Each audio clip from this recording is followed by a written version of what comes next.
CRTV News, ici, toute l'info.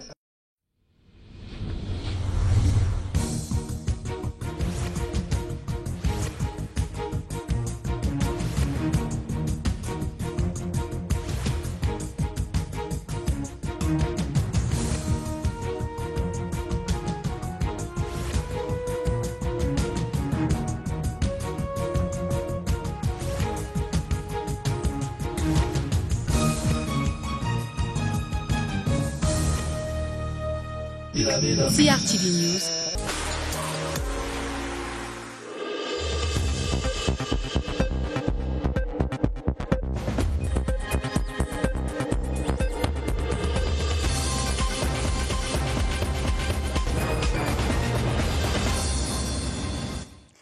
Bonsoir et bienvenue à tous au sommaire de l'actualité ce samedi. Objectif ultime, zéro paludisme au Cameroun. Ce 25 avril, les journées mondiales de lutte contre le paludisme. La maladie tue 11 000 personnes chaque année au Cameroun. Le ministre de la Santé publique engage les Camerounais à ne pas baisser les bras face à cette autre pandémie. Lavage des mains, le geste qui sauve, des kits d'hygiène pour faciliter le rituel. On le plus que jamais le vent en poupe au Cameroun. Le business des seaux robinets à Yaoundé. Reportage à suivre dans ce journal. Et puis mobilisation tous azimuts pour la lutte contre le coronavirus. Élites et associations apportent leur contribution à travers des remises de dons dans les 10 régions du pays. Voilà pour le... Ouvrons ce journal avec ces chiffres pour le moins alarmants sur le paludisme. Près de 7 millions de cas et plus de 11 000 décès sont enregistrés chaque année au Cameroun. Ce samedi 25 avril, les Journées mondiales de lutte contre le paludisme. Le ministre de la Santé publique, dans une déclaration de presse, appelle les Camerounais à plus de responsabilités. Il faut poursuivre la lutte antivectorielle malgré la crise sanitaire actuelle. Martine Waldengui.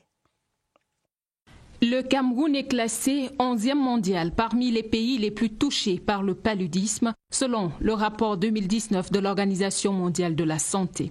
Le taux de prévalence, lui, connaît une embellie de 30% en 2013 à 24% en 2018. Ce résultat est le fruit de la mise en œuvre des politiques et des stratégies telles que la gratuité du traitement préventif intermittent chez la femme enceinte depuis 2005, la gratuité du traitement du paludisme simple et grave chez les enfants de moins de 5 ans depuis février 2011 et 2014 respectivement, la chimioprévention du paludisme saisonnier chez les enfants de 0 à 59 mois dans les régions de l'extrême nord et du nord. Seulement, le paludisme demeure un problème de santé publique au Cameroun.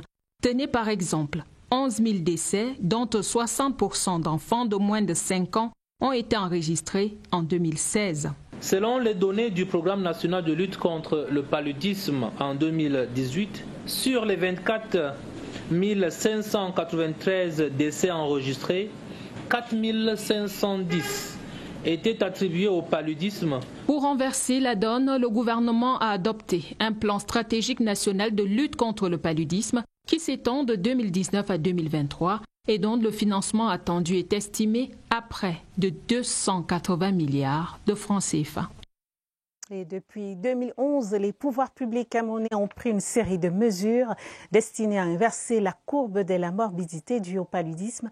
Il s'agit du traitement préventif dès la 16e semaine de grossesse avec octroi d'une moustiquaire imprégnée gratuite pour la femme enceinte ou encore la prise en charge complète et également gratuite pour les enfants de 0 à 5 ans.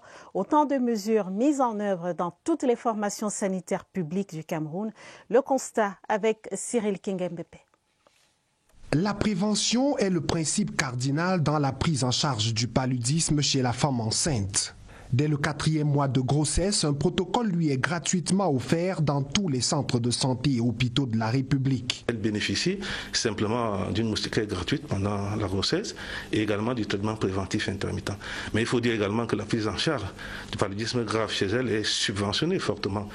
Et ne paye pas plein pot comme payeraient vous et moi. La prise en charge est plus étendue pour l'enfant de 0 à 5 ans, dans le cas du paludisme simple. Ce qui est gratuit, c'est 1, la consultation, 2, la confirmation par un test diagnostic rapide, 3, le médicament pour soigner le paludisme et également un antipyrétique pour baisser la fièvre.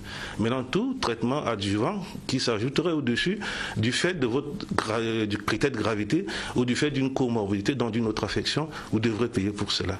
La gratuité du traitement reste l'un des facteurs clés dans la lutte contre cette maladie mortelle. Les coûts vont baisser jusqu'en 2016 et puis à partir de 2017, on a observé comme une légère tendance à l'augmentation qui, soit dit en passant, est mondiale.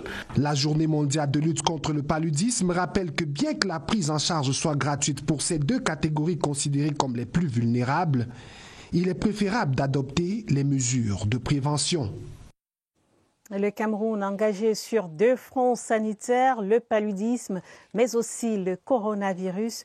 Pour lutter contre la propagation de cette pandémie, l'OMS, l'Organisation mondiale de la santé, préconise plusieurs mesures d'hygiène. Parmi elles, le lavage des mains à l'eau et au savon, sûrement la plus simple des mesures et la plus efficace. Au Cameroun, ce geste barrière s'installe progressivement dans nos habitudes de vie. Des dispositifs de lavage des mains ont ainsi été installés dans les lieux publics. Voyons cela dans ce reportage de Joël Igor à Banda. C'est devenu une règle, voire une prescription. Devant chaque magasin à Yaoundé, disposer d'un ou de plusieurs seaux robinets. C'est le cas pour ce magasin situé au Carrefour Régie. Depuis plus de 2 semaines, on a débuté avec le processus du lavage de mains et au niveau des 2 entrées. Un seau d'eau avec pompe et du savon pour que toute personne qui entre fait les achats lave les mains. Si vous refusez, on ne va pas vous servir. Dans cet autre supermarché au quartier Tongolo, les clients sont soumis aux mêmes exigences sanitaires. Personne n'y entre sans avoir lavé ses mains. Les clients respectent vraiment les mesures. Dans les quartiers populaires tels que Mana, les magasins se sont arrimés à la donne depuis les décisions édictées par le gouvernement camerounais. Dans cette supérette et boulangerie, chaque client se lave les mains à l'eau coulante et du savon, condition sine qua non pour y avoir accès. À l'entrée, ils ont mis un dispositif pour pouvoir laver les mains et ils demandent à tout client de porter le masque.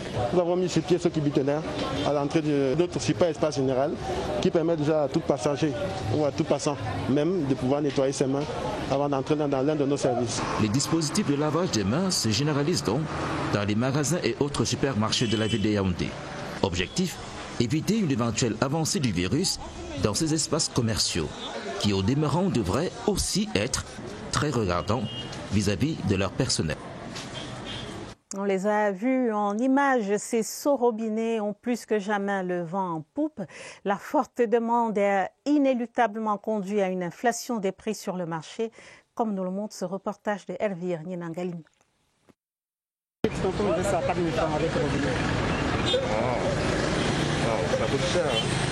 Un seau comme ça, on vous dit qu'un seau se retrouve à 11 000. C'est pas faisable. Comme Yannick et Raymond, ils sont chaque jour des dizaines de Camerounais prêts à s'offrir un nouveau et pas n'importe lequel. Depuis l'instauration des mesures barrières, le récipient a démontré son nouvel usage. La petite économie des circonstances qui a vu le jour ne s'emporte d'ailleurs que mieux. Au quartier Olézois, il y en a pour tous les goûts et tous les coups aussi, assurément. Autrefois, ça se vendait dans les 6 500, au grand maxi 7 000. Mais maintenant, c'est 7 500, 8 500, jusqu'à 9 000, ça dépend. Pourquoi est-ce que le prix a augmenté? C'est parce que le prix des robinets a augmenté. La prise de conscience générale face à la menace du Covid a fait fleurir le business qui aujourd'hui doit affronter la concurrence. Vous allez voir Olézois, c'est le fief. Mais maintenant, vous allez voir que partout où vous passez en ville là, vous allez voir les enfants qui ont monté les robinets avec les seaux, ils se baladent avec, ils vendent. Donc maintenant, ce sont plus les commandes. Les gens qui achètent pour aller dans les villages, qui achètent pour aller dans les associations, les églises, les établissements qui préparent les rentrées. Oui, ce sont eux qu'on attend actuellement. N'allez surtout pas leur parler de profit et ils le revendiquent. La crise sanitaire qui sévit dans le monde est révélateur de la vulnérabilité liée à l'importation de certains produits. Des experts y voient une occasion en or pour le Made in Cameroun. Les producteurs locaux ont ainsi l'opportunité de s'imposer sur le marché national. Luc, bienvenue, Onana. Depuis l'annonce de la présence du coronavirus au Cameroun, le marché des produits de grande consommation comme le riz, le poisson, les pâtes alimentaires, les huiles végétales et bien d'autres connaît une forte demande. Conséquence, certains commerçants véreux profitent pour en faire de la spéculation. Pourtant, une occasion en or pour la production locale. Il nous faut aujourd'hui faire œuvre de beaucoup d'ingéniosité, de beaucoup de diplomatie pour pouvoir nous approvisionner sur certains produits. Et le Made in Cameroun, c'est une autre prescription aussi du chef de l'État. Existe-t-il vraiment le Made in Cameroun? Sinon, que faut-il pour que, par exemple, la carpe de Mbakao, le riz d'Endop ou de Yagua soient visibles partout et accessibles à tous? On a vraiment besoin de la technologie, qui est quelque chose que les PME camerounaises n'en ont pas. Deuxième défi, financement. La troisième chose, c'est l'État. Au niveau des impôts, au niveau de manque de capacités. À la dure réalité de la pandémie de l'heure devrait être naturellement opposée une profonde remise en question. Ce sera comme une espèce de retour aux sources, une espèce de aggiornamento où on va se reconcentrer autour de ce qui a constitué la force des États. Qui a dit que le temps du Covid-19 était un temps vide au Cameroun? Surtout pas. La suite à présent de notre série sur l'impact du coronavirus sur l'économie nationale. L'arrêt ce soir sur le secteur de l'éducation. Confinement oblige, les établissements scolaires ont fermé leurs portes depuis quelques semaines déjà. Certaines écoles du privé, en l'occurrence, ont du mal à honorer leurs divers engagements. Paiement de salaire des personnels, remboursement des prêts bancaires et autres. Comment gère-t-elle la crise? Suivons ce reportage de Daniel Menanga.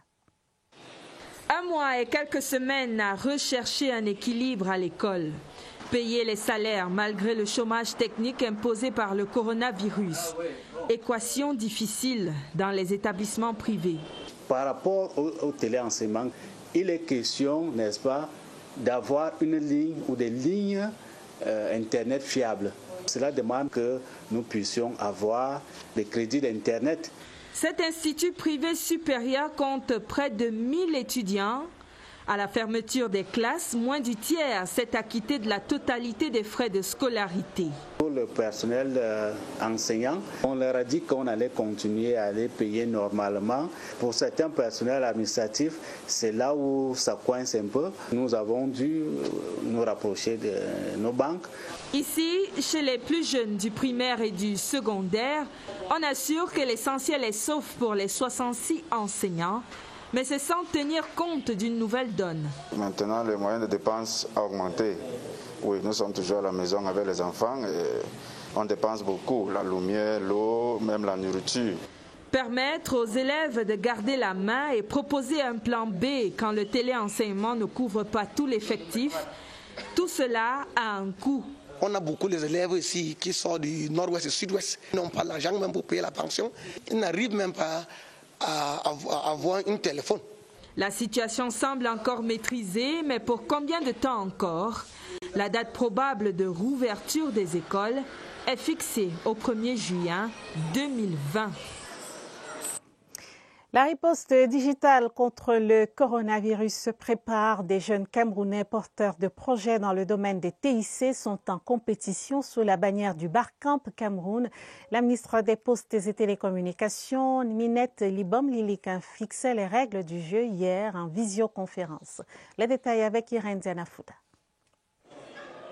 La riposte digitale contre le coronavirus vient des jeunes porteurs de projets TIC qui sortent de l'outil informatique, leur arme de guerre pour abattre virtuellement le Covid-19.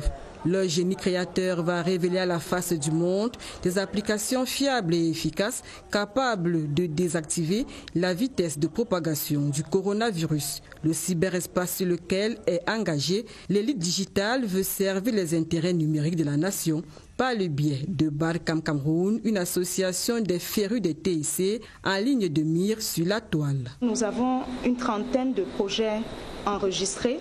Ça va des outils d'information sur le Covid-19 aux outils de diagnostic à distance. Comment est-ce que sur une plateforme on peut vous mettre en en relation avec des médecins.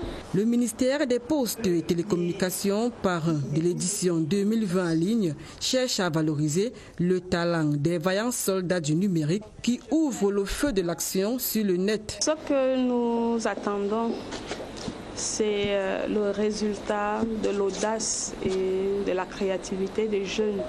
J'ai confiance en ces jeunes internautes que dimanche soir, nous aurons des propositions pertinentes. Ces jeunes affûtent leurs armes avec les supports de la communication électronique pour réussir l'outil groupé censé déconnecter le coronavirus du réseau de transmission. Et la riposte passe aussi par la désinfection des espaces et lieux publics. La Cameroun Radio Television a reçu ce samedi une équipe mixte de la mairie de la ville de Yaoundé et du ministère de la Santé publique. Une équipe venue désinfecter les 3 sites de l'office à Yaoundé, la télévision nationale en Baladeux, la radiodiffusion à Loncac et puis le centre de formation à Ikounou. La mission initiée par le directeur général de la CRTV vient compléter les mesures barrières contre le coronavirus déjà en rigueur ici même à la CRTV. Serge Atanganabiso. C'est comme au ciné, Hollywood à la télé, CRTV. C'est Men in White en marche vers la tour d'Alu. Sauf que Corona n'est guère fiction, lui qui les amène ici, un week-end. Les 12 cagoulés ressemblent d'ailleurs à d'autres déjà entrevus sur le site SIC d'Olembe, abri de quatorzaine de confinés, anciens voyageurs, soupçonnés de porter le Covid, le nouveau. Le directeur général de la CRTV a pensé qu'il fallait désinfecter les locaux de l'office. Nous sommes un service public, nous accueillons une moyenne par jour d'à peu près 150 personnes qui viennent pour diverses raisons au sein de la CRTV et c'est un lieu de passage qui peut être un lieu à risque. Il y a 2 types de traitements. Toujours comme au cinéma, celui d'antan, c'est un coup double. Les chasubles de la mairie de la ville d'abord assainissent le dehors. Moustiques, mouches et rats, ils tuent. Reptiles, ils éloignent. Par cette fumée et une odeur de chlore, plus qu'entêtante. Les 12 en blanc, eux, ont gagné l'intérieur. Thermonébulisateur, c'est le mot savant pour désigner ces lances virucides, bourrées d'un produit que Covid redoute. TH4, nom de code. Les atomiseurs passent ensuite et le boulot est fait. Cela n'empêche pas que nous puissions de façon stricte respecter les mesures barrières que prône le gouvernement. Le centre de production de la télé, la maison de la radio et les bâtiments voisins, ainsi que l'institut de formation à Ikounou, ont tous reçu leur dose, qui vient compléter un état d'esprit, des gestes et usages largement validés. Nous commençons par Yaoundé, mais l'opération se poursuivra. On doit s'habituer à recevoir ces gens, partout, pas qu'ici, jusqu'à ce que la menace passe, que le virus trépasse. Lutte contre le coronavirus, la générosité des parlementaires continue de se manifester dans les régions. Dans le sud-ouest, les élus du FACO ont volé au secours de leur population avec un don de matériel divers estimé à 10 millions de francs CFA. Stéphane Tala, Abouya. Contre le coronavirus dans le FACO, des centaines de seaux plastiques avec robinet pour le lavage des mains et une importante quantité de kits d'une valeur globale de 10 millions de francs CFA. C'est le fruit d'une action conjointe des députés et sénateurs de ce département. Soutenu par son Excellence M. Peter Mafani Mosongué, nous, on a la responsabilité pour sensibiliser nos gens, apporter un peu des appuis qu'on peut. La bonne santé des populations est prioritaire pour les donateurs. Je dis merci avec l'espoir que les bénéficiaires vont faire bon usage de ces matériaux pour que la pandémie nous passe. Même ceux des concitoyens qui sont dans les villages les plus reculés pourront avoir ne serait-ce que peut-être un morceau de savon ou bien un masque à porter. On va lui dire quand même que vous avez vos représentants qui ont pensé à vous. Distanciation sociale oblige. Le matériel va être remis de manière symbolique aux 7 maires, aux responsables des formations sanitaires du FACO et à ceux des forces de défense et de sécurité. Maintenant, on doit aussi avancer dans les sous-quartiers pour que ça puisse affecter ou bien on peut atteindre la marge de la population. En présence du préfet du FACO et d'autres personnalités, les bénéficiaires ont promis de poursuivre la vulgarisation des mesures barrières dans leurs communautés respectives. Restons dans la région du Sud-Ouest pour une action similaire dans la Magno, cette fois à l'œuvre le vice-président du Sénat, Fort Tabé Tando, dont le don était essentiellement constitué de kits sanitaires. Roger Samakiporo, Aboya. Aucun cas de Covid-19 n'a été enregistré dans la Magno à ce jour. Néanmoins, l'élite locale et les pouvoirs publics se font l'écho de la lutte engagée par le gouvernement contre cette pandémie. Le don de Fort Tabé Tando, vice-président du Sénat, viendra aider les populations de ce département à observer les règles d'hygiène. Le coup de main que le sénateur nous a donné aujourd'hui, c'est un bon geste. On est tellement contents. Imojok est à la frontière avec le Nigeria et cette municipalité est très vaste. Donc vous voyez qu'il y a vraiment, nous avons besoin de tous ces dons pour que cette maladie n'attaque personne. Le donateur appelle ses frères et sœurs à respecter les mesures gouvernementales. Cette pandémie n'est pas bien. Il faut que tout le monde doit quand même suivre les instructions des chefs de l'État. Peut-être qu'ils n'avaient pas compris le danger qu'ils ont vu, mais maintenant ils comprennent, ils ont bien compris. Ils vont quand même suivre attentivement et suivre ce qu'il faut faire. Le premier adjoint préfectoral, Zachary Melo, exhorte les populations à s'approprier les mesures barrières. En outre, tous les intervenants ont exprimé leur gratitude à l'endroit du président Paul Biya pour le don de près de 2 milliards de francs CFA qu'il a bien voulu accorder aux 360 arrondissements du pays pour lutter efficacement contre la pandémie. Prenons à présent la direction du Centre des opérations des urgences de santé publique pour y retrouver Franck Evina pour le traditionnel point du jour. Bonsoir Franck, quelles sont les nouvelles ce samedi?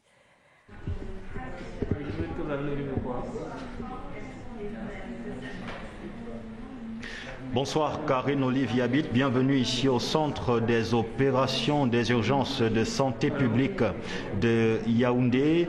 Vous avez demandé des nouvelles, je vais vous en donner des chiffres porteurs d'espoir. 697, c'est le nombre de personnes guéries du coronavirus à ce jour au Cameroun, soit une vingtaine de guérisons en l'espace de 24 heures et ces guérisons sont enregistrées dans les 9 régions aujourd'hui frappé par la maladie au Cameroun. C'est dire que même si la maladie poursuit sa progression, il y a en face une riposte qui est basée sur les gestes barrières et les mesures restrictives édictées par le gouvernement qui donc produit quand même des résultats assez porteurs d'espoir. Avec notre invité ce soir, nous allons parler de l'alimentation des patients du coronavirus. Le docteur Méli est médecin généraliste en service à l'hôpital général de Yaoundé. Bonsoir docteur. Bonsoir. L'hôpital où vous êtes en service abrite des patients du coronavirus. Que mangent-ils et qui leur fait à manger? Alors, les patients hospitalisés chez nous sont pris en charge globalement, y compris la nutrition. Les repas sont servis par le service de restauration de l'hôpital. Et ils ont 3 repas par jour. Et ce sont des repas équilibrés et riches en protéines, en fruits et légumes. Alors, que mangent-ils concrètement en termes d'aliments? C'est une ration alimentaire ordinaire, particulière, ou ils mangent un peu de tout? Ils mangent un peu de tout, mais chaque repas doit être équilibré avec une bonne portion de protéines, de fruits et de légumes. Les boissons chaudes sont également recommandées. Ils peuvent en prendre à volonté. Justement, en parlant des boissons chaudes, à quoi servent les boissons chaudes aux personnes atteintes de la maladie du coronavirus? Comme dans toutes les infections, les boissons chaudes vont servir à une bonne réhydratation des patients et également à la désintoxication parce qu'avec la transpiration, il y aura une élimination des toxines. Comment se gère le cas des personnes atteintes de maladies comme le diabète qui, on sait, exigent des rations alimentaires assez particulières? Alors effectivement, parmi ces patients, nous avons des patients avec des comorbidités comme le diabète, l'hypertension ou des hémodialysés chroniques et leur alimentation, leur régime sont respectés. On a une diététicienne qui appuie le service de restauration et qui veille à ce que ce régime soit respecté. Alors, docteur, y a-t-il souvent eu dans votre hôpital des patients qui rejettent ou refusent la nourriture faite à l'hôpital? Dans ce cas, comment les gérez-vous? Oui, effectivement, il y a des patients qui quelquefois peuvent solliciter des mets spéciaux. On leur accorde la permission de commander ces repas de la maison. Et le personnel médical va se charger de transmettre le repas aux patients. Merci à vous, docteur Joséphine Méli. Je rappelle que vous êtes médecin généraliste à l'hôpital général de Yaoundé, l'hôpital général de Yaoundé, qui abrite, comme d'autres formations hospitalières du Cameroun, des patients du coronavirus. Karine Olive Yabit, il faut peut-être préciser que ce qui se fait à l'hôpital général de Yaoundé se fait aussi dans d'autres formations hospitalières où on compte des patients du coronavirus. Et ces dispositions alimentaires sont suivies par des diététiciens ou même des équipes de diététiciens. Karine Olive Yabit, nous sortons de cet entretien avec des chiffres 1728. C'est ce qu'indique le compteur de ce call center où nous nous trouvons. C'est le nombre d'appels utiles enregistrés pour des personnes qui demandent des renseignements sur le coronavirus. Et il y a aussi eu 5132 appels inutiles effectués par des plaisantins. À vous, Baladure. Beaucoup, Franck Evina. Nous rappelons que ce numéro vers 1510, c'est pour tout renseignement sur la maladie et puis bien sûr pour dénoncer des cas de coronavirus. Et nous poursuivons ce journal avec donc la mobilisation des élites et associations dans la lutte contre le Covid-19. La caravane du Cercle des Amis du Cameroun poursuit son périple, elle, à travers les régions. Elle était récemment en Ngaoundéré, dans la région de l'Adamawa, porter le soutien de la première dame du Cameroun aux couches défavorisées. Le reportage de Oumarou Kadili de CRTV Adamawa. Du matériel hygiénique destiné au lavage des mains, associé aux cartons de savon et des cache-nez, c'est l'essentiel des dons de la présidente fondatrice du Cercle des Amis du Cameroun.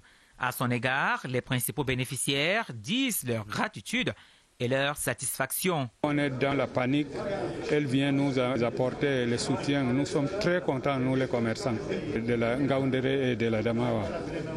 Ce geste en faveur des enfants défavorisés nous va tout droit au cœur. Nous sommes tellement reconnaissants. Merci. Une mise à disposition de la première dame, Madame Chantal Bia, qui a par ailleurs ciblé à dessein certaines structures. Nous avons vraiment de grands soucis de ces enfants, de les protéger. Depuis qu'on a déclaré le confinement, nos enfants ne sortent pas de notre foyer. Normal alors que dans les rangs des ayants droit de cette donation, qu'on ait aussi relevé la portée du geste de l'ambassadrice de bonne volonté et de l'UNESCO. Elle a manifesté au moment où les transporteurs par mototaxi en ont besoin avec l'épidémie de virus. C'est une femme qui se soucie de ces peuples, de ces enfants. Et ainsi à l'ensemble des syndicats des transporteurs, des commerçants et centres sociaux de la place, à qui profite cet acte de l'épouse du chef de l'État, Kildadji Tagike Boukar, le gouverneur de la région de l'Adamawa, a prescrit un usage approprié pour la croisade contre le Covid-19 au moment où cette pandémie fait déjà des victimes dans cette partie du pays. Dans la Meufou et Akono, 6 villages viennent de recevoir des kits composés de masques de protection, de gel hydroalcoolique et du savon pour barrer la voie au coronavirus. L'initiative de l'élite locale entend amener les populations à lutter, à faire face à la pandémie. Le reportage de Elvire Ninangalim. Prend les devants dans la Meufou et Akono. L'usage des règles barrières face au Covid-19 est une affaire de tous. Pour mieux faire obstacle à l'ennemi invisible, l'équipement constitué de denrées alimentaires et des kits anti-Covid distribués dans 6 villages, notamment Bingele, Ngolkok et Ngoumazap, vient épargner les vies des populations face à la menace.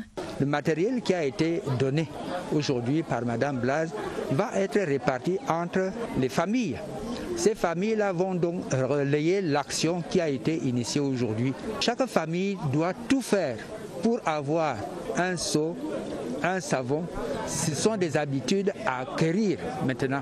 L'élan de solidarité est celui de l'élite, accompagné de sa fondation Marie-Rosanne Sissima, qui entend apporter ici sa contribution au gouvernement dans la lutte contre le coronavirus. Dans notre département, il ne faudrait pas que le coronavirus entre. Et aussi, si on ne meurt pas de coronavirus, on risque peut-être de mourir de faim. C'est pour ça que les denrées alimentaires interviennent un peu. Une solidarité nationale et familiale qui ne veut laisser aucun répit au Covid-19. À Baham, dans la région de l'Ouest, la lutte contre le Covid-19 est menée sur deux fronts, la distribution des kits sanitaires aux populations et la contribution au fonds de solidarité ouvert par le chef de l'État. Fonds qui s'est enrichi d'1 million de francs CFA. L'apport est de l'honorable Faustine Fotur. Le reportage de André Aristide et Combat, CRTV Ouest. C'était un moment solennel dans la lutte contre le Covid-19 dans l'arrondissement de Baham. La remise de la preuve de versement de la somme de 1 million de francs CFA à l'autorité administrative pour le fonds spécial consacré à la lutte contre la pandémie. Derrière l'acte posé, un message fort. Parlant des fonds parallèles créés par certains politiciens fauteurs de troupes, je les invite également à mettre fin à ce bicéphalisme et à rejoindre le groupe parce qu'il y a un seul capitaine dans un bateau. Le capitaine, c'est Paul Biya. Pour assurer la protection de la population face au virus dévastateur, un important stock de kits barrières fait de 3000 masques lavables en coton, des seaux pour le lavage des mains, du savon et des gels hydroalcooliques. Pour solliciter d'autres volontés, d'autres bonnes volontés, d'autres forces vives du département à en faire autant. La distribution qui concerne les 27 services publics de l'arrondissement et les populations en situation difficile se poursuivra durant toute la semaine à Banka Baham. Toujours dans la région de l'Ouest, l'autorité traditionnelle s'implique elle aussi dans la lutte contre le coronavirus. Le roi des Bamoun a rencontré hier vendredi les imams de la ville de Foumban. Sa Majesté Ibrahim Bombondjoya a recommandé de rester unis pour mieux faire face à la pandémie. Le reportage à Foumban de Jean-Paul Pondi. La forte mobilisation des imams de la ville de Foumban autour de Sa Majesté Ibrahim Bombondjoya, roi de Bamoun, renseigne fortement sur l'importance de la rencontre. Faire tous front commun devant le Covid-19, cet ennemi invisible qui ne cesse de faire couler des larmes. Sa Majesté Ibrahim Bombondjoya demande à tous de continuer à respecter scrupuleusement les mesures édictées par le gouvernement. Vous lavez régulièrement les mains à l'eau propre et au savon. Les masques cachinés sur les lieux publics. Observez la distanciation sociale, entre autres.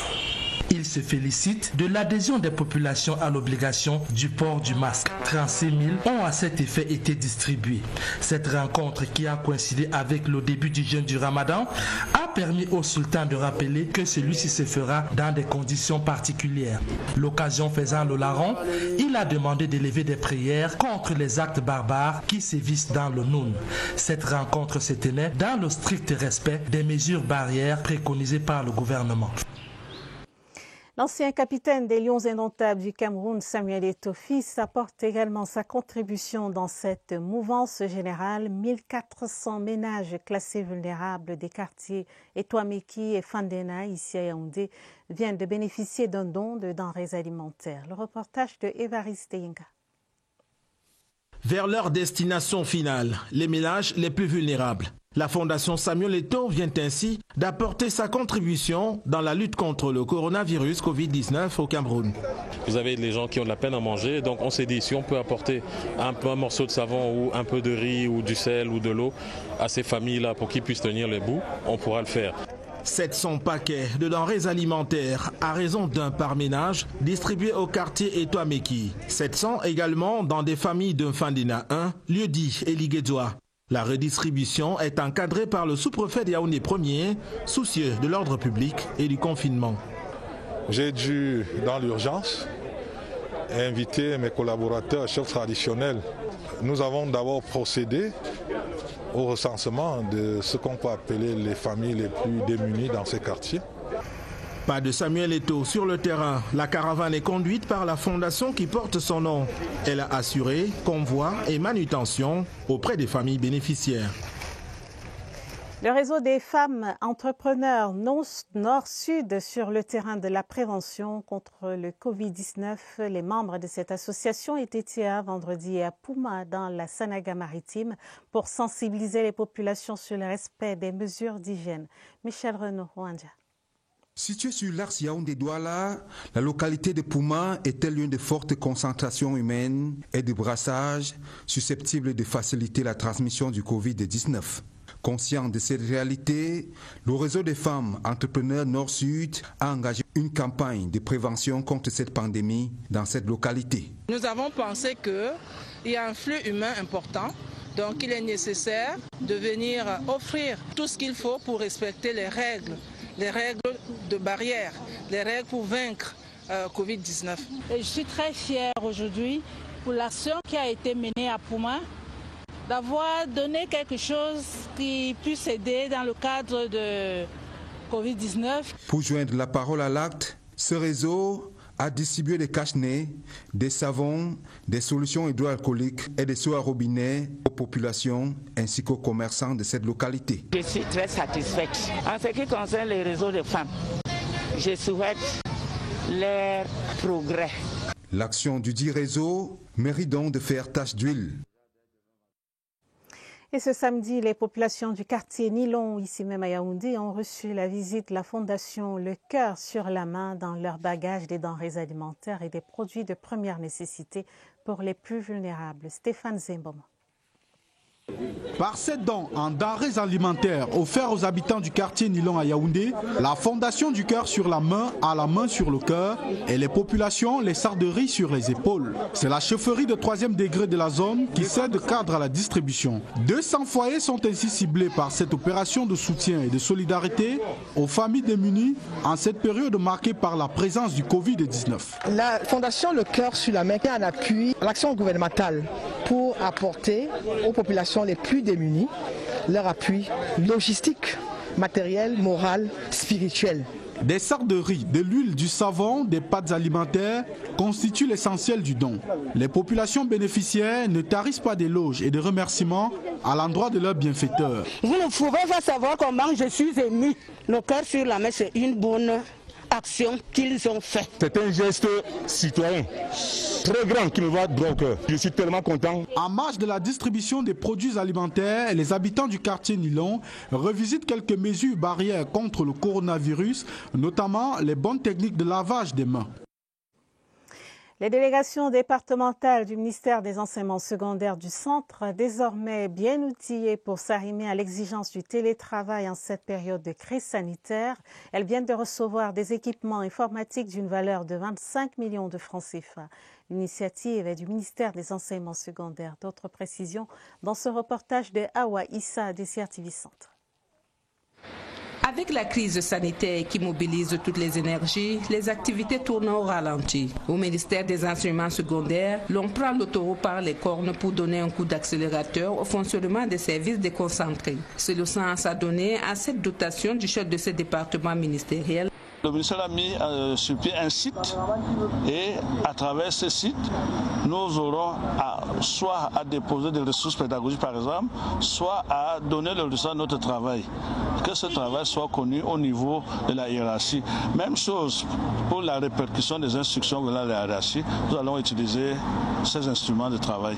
Chaque délégation départementale du ministère reçoit ainsi 2 micro-ordinateurs complets, 2 ondulateurs ou encore des disques durs. Dans le contexte qui est le nôtre aujourd'hui, et qui interpelle, n'est-ce pas, de nouvelles manières, de nouvelles valeurs du travail comme le télétravail, je crois que ce matériel nous permettra d'être up-to-date. Ce matériel va nous permettre d'améliorer notre rendement. Bon, au moment où on pensait que le confinement avait déjà tout bloqué. C'est dit qu'avec cet équipement, le e-learning va également se déployer dans les zones rurales. Et c'est la fin de ce journal, une édition préparée avec la collaboration de Oswald Medon, Caroline Ouetté et Mariam Mazou Prochain rendez-vous avec l'information sur la CRTV à minuit. Vous serez en compagnie de Georges Marcel Messila et Gilbert Anguené. J'aurai le plaisir, quant à moi, de vous retrouver demain lorsqu'il sera 20h30. Très bonne soirée à tous et puis restez chez vous.